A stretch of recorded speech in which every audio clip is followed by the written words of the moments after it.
How to make cat repellent. If you have trouble with unwanted cats in your yard, there are several methods you can use to repel them. While there are many commercial products available to deter cats, trying some simple homemade repellents first may save money and be just as effective. If you notice that visiting cats prefer a particular part of your yard, try sprinkling the area with cayenne pepper, coffee grounds, peppermint oil or eucalyptus oil. Cats will avoid these scents. Cats also do not care for citrus, so you could try placing orange or lemon peels in targeted areas or spraying citronella oil. You may create a boundary around your yard by using these repellents on the perimeter. Make it more difficult for cats to enter your yard.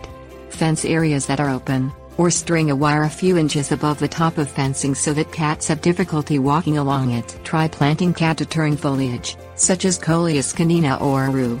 If you have a bird feeder, place cuttings from thorny plants underneath to discourage cats from approaching.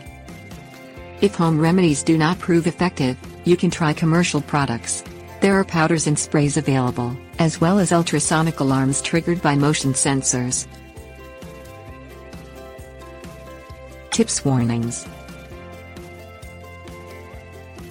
If you know the owners of the unwelcome cats, express your concerns. They may be willing to keep a tighter rein on their pets. Check with your local animal control agency for tips on deterring or even trapping troublesome animals. Never use any type of repellent that may harm an animal. If you are unsure about the safety of a deterrent, check with animal control or a veterinarian.